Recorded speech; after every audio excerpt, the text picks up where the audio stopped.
Est-ce que vous savez que l'expression tout sauf les fonds que vous utilisez certainement sur les réseaux sociaux a d'abord une origine politique. Cette idéologie a longtemps impacté la politique gabonaise, et ce depuis les années 60. L'idéologie consiste à éloigner les fonds de la magistrature suprême au Gabon, c'est-à-dire la présidence de la République. Pour la première fois, je ne vous propose pas une histoire, mais je vous propose de découvrir avec moi un concept plutôt intéressant. Et pour vous, je vais analyser ce concept avec des faits historiques. Et ce sera à vous de tirer des conclusions en commentaire, de dire par exemple si le concept existe réellement, ou par exemple de citer d'autres faits que je n'ai par exemple pas cités dans la vidéo. Je vais d'abord vous donner l'origine du phénomène et par la suite je vais vous donner quelques faits qui montrent que ce phénomène existe bel et bien.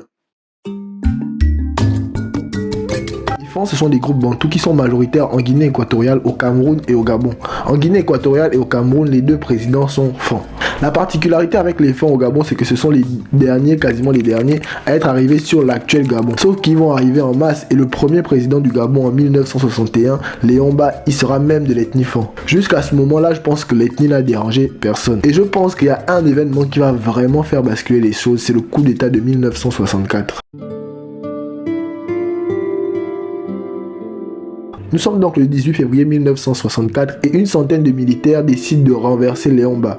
Les militaires sont en partie des fonds de l'estuaire comme le président. Par exemple, le lieutenant Daniel Béné qui annonce le coup d'état à la radio, il est fond de l'estuaire. Et après avoir renversé Léon Mba que les militaires vont même capturer et envoyer à Lambaréné, ces mêmes militaires vont mettre au pouvoir Jean-Hilaire Obam qui est aussi fond de l'estuaire et en même temps rival de Léon Mba. Mais moins de 48 heures après le coup d'état, la France remet Léon Mba au pouvoir par la force. Au sorti du coup d'état, Léon Mba se sentira très trahi parce que les auteurs du coup d'état ce sont des fonds comme lui et des fonds de l'estuaire en plus. Et c'est justement à ce moment-là que Léon Mba va s'éloigner de son groupe ethnique. Et c'est là qu'il va se rapprocher d'un enfant en particulier, Omar Bongo.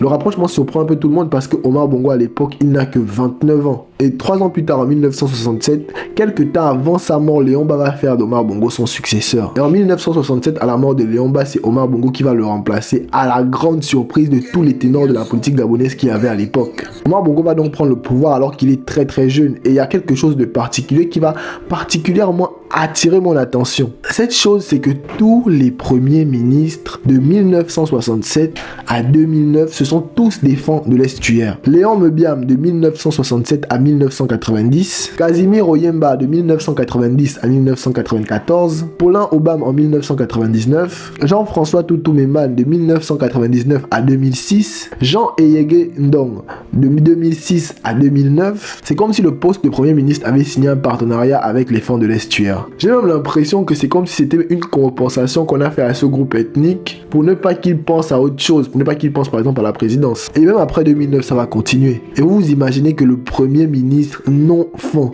c'est Emmanuel Issoze Ngonde. Après plus de 60 ans d'indépendance. Attendez, dites-moi ce que vous pensez de tout ce que je viens déjà de vous raconter là. Est-ce que ça ne vous semble pas un peu étrange ?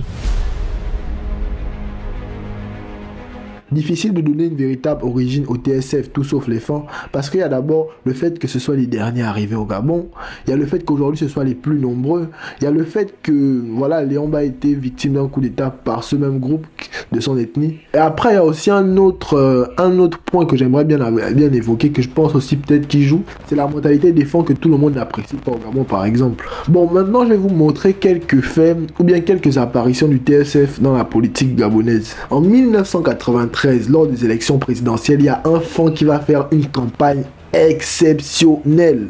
Paul Mba Abessol en 1993 est clairement à son prime en ce qui concerne la popularité. Et franchement, il y a peu d'hommes au Gabon qui peuvent se vanter d'avoir eu ce niveau-là de popularité en politique. Et il fait une campagne exceptionnelle, mais au final, il ne remporte pas les élections à la surprise générale. Et quelques temps après les élections, quelques années même, Casimir Oyemba, qui était premier ministre à l'époque, a clairement dit au micro d'Alain Foucault que on est sûr d'une chose, en 1993, Paul Mba Abessol était clairement à son apogée en termes de popularité.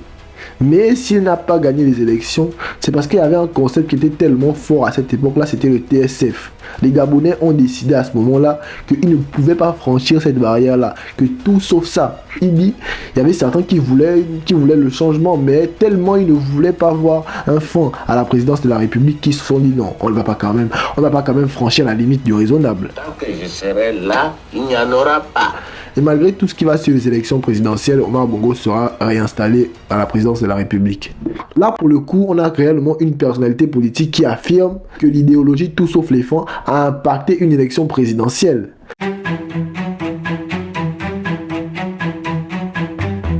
En 2009, Omar Bongo décède et il faut lui trouver un successeur. Les différents partis politiques vont donc chercher les candidats qui vont aller les représenter à l'élection présidentielle. Et là, les cadres du PDG vont se concerter pour trouver celui qui va représenter le plus gros parti à l'élection présidentielle. Mais au sortir de là, Casimir Oyemba, cadre du parti, et Jean Eyegeno, cadre aussi du parti, vont plier bagages et quitter le PDG. Les deux ne seront pas d'accord avec le choix du parti. Et Casimir Oyemba, lui, va même aller un peu plus loin parce qu'il va clairement dire que certains ténors du parti politique PDG sont animés de l'idéologie TSF, tout sauf les femmes. Je vous laisse écouter l'interview. Et vous avez été victime d'un système clanique, voire dynastique?